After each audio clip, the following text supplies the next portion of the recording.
అవయవదానం చేసింది అన్నది Revanth Reddy comment. Assembly ఎన్నికల్లో 37.5% ఓట్లు వచ్చాయి, కానీ ఇప్పుడు 16% పడిపోయింది. 22% బీఆర్ఎస్ ఓట్లు భారతీయ జనతా పార్టీకి బదిలీ చేశారు ఉద్దేశపూర్వకంగా అని చెప్పి. సో బీఆర్ఎస్ ఓట్లు బీజేపీకి బదిలీ అయ్యాయనే రేవంత్ రెడ్డి వ్యాఖ్యల్ని ఎలా అర్థం చేసుకోవాలి? అయ్యాయంటారా, బదిలీ అయ్యాయంటారు? స్టాటిస్టిక్సే ప్రూఫ్. అది అవయదానం అందామా, అవయాన్ని కోల్పోయిందందామా, పేర్లు ఎవరే పెట్టండి. ఇప్పుడు ఫ్యాక్ట్స్ కదా. ఇప్పుడు బీజేపీకి లాస్ట్ అసెంబ్లీ ఎలక్షన్లో 14% ఓటింగ్ వచ్చింది. ఇప్పుడు అరౌండ్ 35% వచ్చింది. అంటే భారతీయ జనతా పార్టీ ఓటింగ్, నేను రౌండ్ ఫిగర్ ఏం చెప్తున్నాను, సో నియరెస్ట్ రౌండ్ ఫిగర్ చెప్తే అప్పుడు లాస్ట్ టైం 14%, ఇప్పుడు 35%. అంటే 21% ఓటింగ్ బీజేపీది పెరిగింది. సరిగ్గా మీరు బీఆర్ఎస్ ఓటింగ్ చూడండి, లాస్ట్ టైం 37%, లిటిల్ ఓవర్ 37, 37% పైన వచ్చింది. ఇప్పుడు ఎంత వచ్చింది?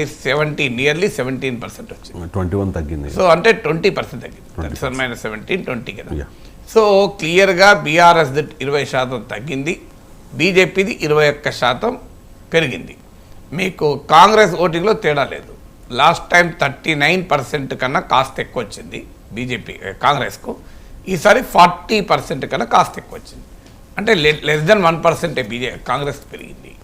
సో అందువల్ల కాంగ్రెస్ ఓటు కోల్పోయే అవకాశం లేదు.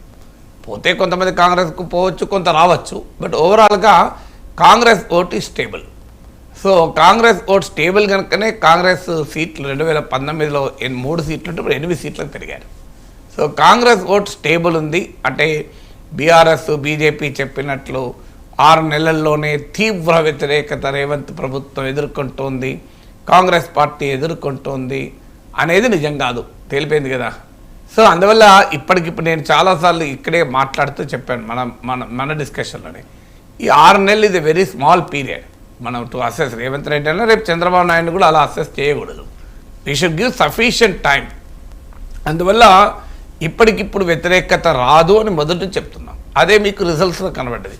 మరి క్లియర్గా బీఆర్ఎస్కు 20% తగ్గి బీజేపీకి 21% పెరిగిందంటే ఓటు బదిలీ ఎక్కడి నుంచి వస్తే ఓటు ఆకాశం నుంచి రాదు, ఆంధ్రప్రదేశ్ నుంచి రాదు, కర్ణాటక నుంచి రాదు కదా.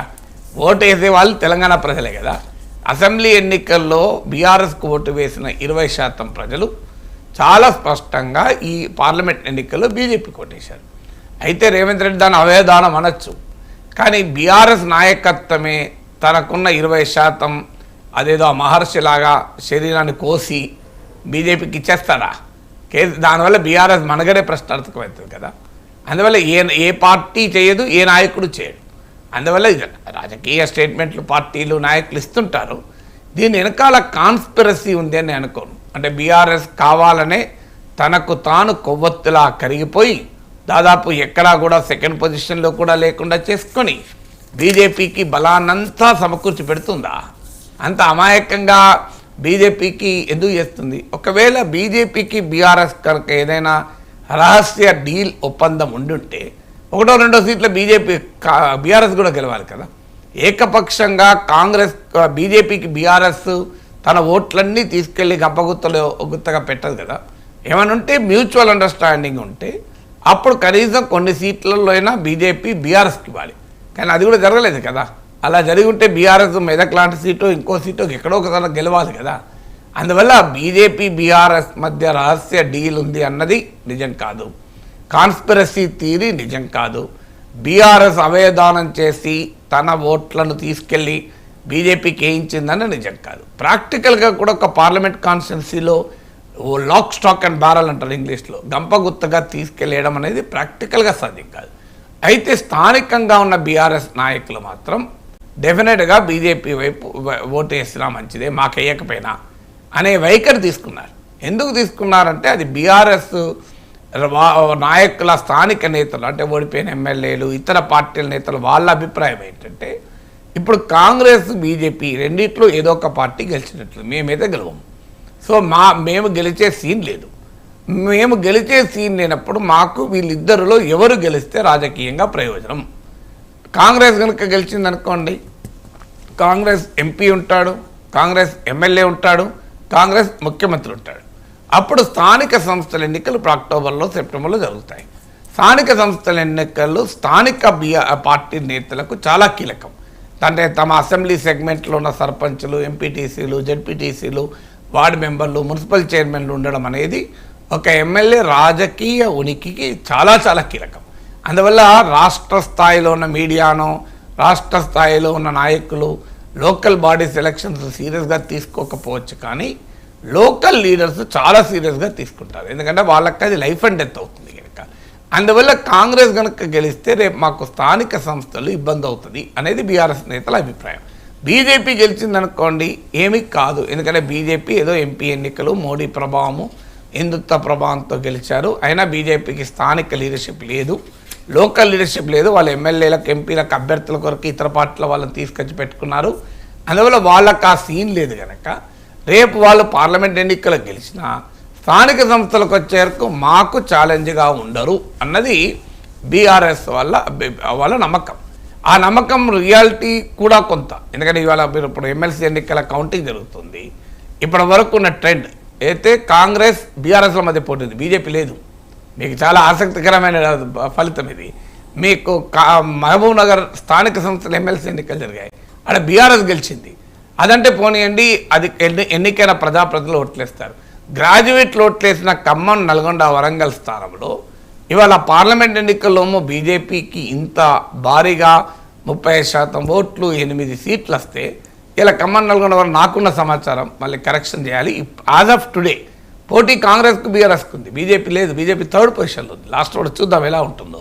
సో అందువల్ల క్లియర్గా బీఆర్ఎస్ స్థానిక నేతలు అంచనా వేసేది అంటే కాంగ్రెస్ గెలవకూడదు, బీజేపీ గెలిచినా వాళ్ళకు లోకల్ బాడీస్లో ఉండరు, వాళ్ళ గ్రామ స్థాయి అదంతా మోడీ ప్రభావం, హిందుత్వ ప్రభావంతో గెలుస్తారు. వాళ్ళు గతంలో కూడా అసెంబ్లీ ఎన్నికలతో పోలిస్తే పార్లమెంట్ ఎన్నికలు ఎక్కువ ఓట్లు వచ్చాయి, ఏమి తేడా అనుకున్నారు. కానీ ఇక్కడ ఒక మెలిక ఉంది. స్థానిక బీఆర్ఎస్ నేతలు అనుకున్నట్లుగా రాజకీయం ఉండదు.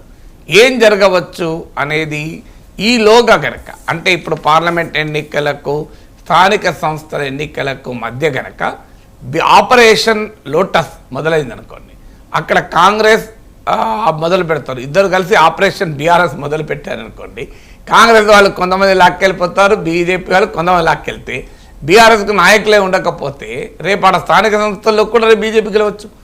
బీఆర్ఎస్ ఓటర్లు బీజేపీకి షిఫ్ట్ అయినప్పుడు బీఆర్ఎస్ స్థానిక నేతలు షిఫ్ట్ కాకూడదని ఏముంది?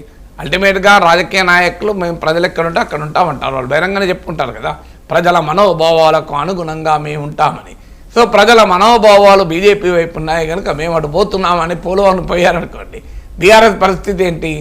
అందువల్ల రాష్ట్ర స్థాయిలో కుట్ర పన్ని బీజేపీతో ఒప్పందం కుదుర్చుకొని ఓట్ ట్రాన్స్ఫర్ అయిందని నేను అనుకోను. అది పొలిటికల్గా జరగదు, ప్రాక్టికల్గా కూడా జరగదు. కానీ లోకల్ లెవెల్లో జరిగిన కొంత జరిగిన మాట నిజమే, బీఆర్ఎస్ నేతలు, కార్యకర్తలు. కానీ ఇది కూడా కరెక్ట్ స్ట్రాటజీ కాదు, కొంతవరకు కరెక్ట్. స్థానిక నేతలు బీజేపీకి ఉండరు కానీ it is not fully correct. మరి ఎందుకు బీఆర్ఎస్ ఓటు దెబ్బతిన్నది? ఇది కూడా అడగాలి. మరి ఒప్పందం లేదంటున్నారు సార్, మీరు గంపగుత్తగా ట్రాన్స్ఫర్ కాలేదు, ప్రాక్టికల్గా సాధ్యం కాదంటున్నారు. మరి ఎందుకు మారింది? మారటానికి చాలా క్లియర్ ఏంటంటే ఇది పార్లమెంట్ ఎన్నికలు. పార్లమెంట్ ఎన్నికల్లో మీకు దేశంలో పోటీ ఎవరి మధ్య? మీకు ఎన్డీఏకు ఇండియా మధ్య. మీరు దేశం మొత్తం మీద కూడా ఎన్డీఏను సవాల్ చేస్తూ ఇండియా కూటమి బాగా పెరిగింది. రాజస్థాన్లో పెరిగింది, కర్ణాటకలో పెరిగింది, మహారాష్ట్రలో పెరిగింది, హర్యానాలో పెరిగింది, బలమైన ఉత్తరప్రదేశ్లో పెరిగింది, బెంగాల్లో పెరిగింది. సో దేశమంతటా కూడా అనేక రాష్ట్రాల్లో, ఈవెన్ హిందీ రాష్ట్రాల్లో కూడా ఎన్డీఏను ఛాలెంజ్ చేస్తూ కాంగ్రెస్ నాయకత్వంలో ఇండియా కూటమి ఎమర్జ్ అయిన సందర్భం. కాంగ్రెస్కి 99 సీట్లు వచ్చాయి, దాదాపు డబుల్ అయ్యాయి. ఇలాంటి పరిస్థితుల్లో ప్రజల ముందు ఛాయిస్ ఏంటి? మోడీగా మళ్ళీ ప్రైమ్ మినిస్టర్ కావాలన్న ఎన్డీఏ కొట్టేశారు, వద్దనుకున్న వాళ్ళు ఇండియా కూటమి కొట్టేశారు. బీఆర్ఎస్కి ఎవరేయాలి ఓటు అంటే BRS is not in the option. So BRS ఆప్షన్లోనే లేదు. మీరు ఇంటర్మీడియట్ తర్వాత ఎంపీసో బైపీసో తీసుకుంటారు. మీరు ఎంపీసీ తీసుకున్నారనుకో, మెడిసిన్ ఆప్షన్లే లేదు కదా అక్కడ. మీరు తర్వాత మెడిసిన్లు ఎట్లా చేరుతారు? బీపీసీ తీసుకుంటే మీరు మెడిసినా, డెంటలా, ఇంకేదా మీకు ఆప్షన్ ఉంటుంది. మీరు ఆల్రెడీ ఎంపీ తీసుకున్నాక ఆప్షనే ఉంటుంది కదా. సో అందువల్ల ఆ రకమైనటువంటి రాజకీయ పరిస్థితి తెలంగాణలో నెలకొని ఉంది. అందువల్ల బీఆర్ఎస్కో పొలిటికల్ నరేటివ్ లేదు. దీన్ని గమనించిన కేసీఆరే ఎన్నికల ముందు ఒక పాయింట్ చెప్పాడు, అసలు ఎన్డీఏ రాదు, ఇండియా రాదు, ప్రాంతీయ పార్టీలదే హవా, అసలు మాకే 14 సీట్లు వస్తే నేను కూడా పీఎం రేస్లో ఉన్నాను అన్నాడు. అది ఆ ఓవర్ ఎగ్జాగరేటెడ్ స్టేట్మెంట్లు ఉన్న గౌరవాన్ని కూడా తగ్గించింది. ఎందుకంటే రియాలిటీ కళ్ళ ముందు కనబడుతుంది. మీరు అందుకే గమనించండి రవిశంకర్ గారు, ఎన్డీఏలోను ఇండియా కూటమిలోను లేని పార్టీలన్నీ బలహీనపడ్డాయి. మీరు ఒరిస్సాలో బిజు జనతా దళ్ బలహీనపడ్డది, ఆంధ్రప్రదేశ్లో వైఎస్ఆర్ కాంగ్రెస్ బలహీనపడ్డది. అంటే క్లియర్గా కనబడుతుంది అటో ఇటో ఉంటేనే నిలబడ్డారు. అందువల్ల దేశంలో ఒక పొలిటికల్ పోలరైజేషన్ ఉన్నప్పుడు అటో ఇటో ఉండకపోతే స్క్వీజ్ అయిపోతారు. సో ఇప్పుడు అందువల్ల మిగిలిలేకుండా పోయారు. అయితే మరి బీఆర్ఎస్ ఎందుకు అటో ఇటో లేదు, ఉండడానికి అవకాశం లేదు. ఎందుకంటే అటు ఇటు ఉన్న వాళ్ళే రాష్ట్రంలో బలమైన ప్రత్యర్థులు. అంటే రాష్ట్రంలో ఉన్న రాజకీయ పరిస్థితుల వల్ల, ఎందుకంటే కాంగ్రెస్ బీజేపీల మధ్యతో పోటీ ఉండగా ఆ రెండు పార్టీల్లో ఏ పార్టీని ఎంచుకోలేని పరిస్థితి, ఏ పార్టీ కూడా బీఆర్ఎస్ ఎంచుకోవడానికి రెడీగా లేని పరిస్థితి. ఇలా ఇందులో 3 పార్టీల్లో మీకు కాంగ్రెస్ అధికారంలో ఉంది. బీజేపీతో కలిస్తే కాంగ్రెస్ వాళ్ళకి అడ్వాంటేజ్ అవుతుంది, కాంగ్రెస్తో కలిస్తే బీజేపీతో అడ్వాంటేజ్ అవుతుంది. అయినా బీజేపీ కాంగ్రెస్లు బీఆర్ఎస్ కలుపుకోవడం రెడీగా లేరు. ఆ ప్రయత్నం కూడా జరిగింది. బీజేపీతో కలవడానికి బీఆర్ఎస్ ఆసక్తి చూపింది, బీజేపీలో కూడా ఒక సెక్షన్ ఆసక్తి చూపింది. కానీ ఎక్కువ మంది బీజేపీలో వ్యతిరేకించారు. బీఆర్ఎస్తో పొత్తుంటే మనకు నష్టం జరుగుతుంది, ఏ పొత్తు లేకపోయినా బీఆర్ఎస్ ఓటింగ్ మనకు వస్తున్నది. ఇది గమనించే మీకు బీజేపీ నేతలు ఎన్నికల ప్రచారంలో ఎక్కడ కవిత అరెస్ట్ను మీరు ఇష్యూ చేయలేదు. మీరు గమనించండి. సో మా మోడీ ప్రభుత్వం అవినీతి పనులను ఊరుకోదు, కవిత లోపలేసాం, రేపు కేసీఆర్ లోపలేస్తాం అన్నారు. ఎక్కడన్నా అసెంబ్లీ ఎన్నికలప్పుడు అన్నారు, లోక్సభ ఎన్నికలప్పుడు అనలేదు. చూడండి ఎందుకని లేదు. ఆ బీఆర్ఎస్ ఓటు తమకు వస్తున్నప్పుడు కవిత గురించి మాట్లాడుతూ ఉన్న ఓటు పోతుందేమో అని ఎక్కడ మాట్లాడలేదు. అందువల్ల క్లియర్గా పొలిటికల్ కాంటెక్స్ట్ వల్ల బీఆర్ఎస్ ఓటు బీజేపీకి షిఫ్ట్ అయింది. It's a political context. అయితే దీంతో బీఆర్ఎస్ పని అయిపోయింది, 17% ఉంది, ఇక అడ్రస్ లేకుండా పోతుంది అనుకుంటే తప్పది. ఎందుకంటే ఇది పొలిటికల్ కాంటెక్స్ట్ మారింది అనుకోండి, మళ్ళీ మారే అవకాశం ఉంటుంది. అందుకే మీకు ఇప్పుడు నేను ఎమ్మెల్సీ ఎన్నికల ఉదాహరణ ఎందుకు ఇచ్చాను, ఎందుకు బీఆర్ఎస్ కూడా ఇప్పటికి యాజ్ ఆఫ్ టుడే నేను మాట్లాడుతున్న సమయానికి కౌంటింగ్ ట్రెండ్ తెలుసుకుంటే 2nd పొజిషన్లో ఉన్నారు. రేపు ఎలక్షన్ వరకు ఏమవుతుందో చూడాలి. బట్ 3rd పొజిషన్కు స్లిప్ కాకపోవచ్చు, అయినా కూడా బలమైన పోటీ ఎత్తిస్తారు ఏ పొజిషన్లో ఉన్నా. సో ఆ బలమైన పొజిషన్లో ఎందుకున్నారు మరి 17% పడిపోయిన వాళ్ళంటే ఆ పొలిటికల్ కాంటెక్స్ట్ వేరు మళ్ళీ. సో పొలిటికల్ కాంటెక్ట్ లోకల్ బాడీస్లో చూడండి మీరు, ఈలోగా బీఆర్ఎస్ను ఆపరేషన్ కార్యక్రమం చేసి కాంగ్రెస్ కొంత చీల్చుకొని బీజేపీ కొంత లాక్కుంటే తప్ప డెఫినెట్గా మళ్ళీ లోకల్ బాడీస్లో నెంబర్ 2 పొజిషన్ బీఆర్ఎస్ వస్తుంది, బీజేపీ కాదు.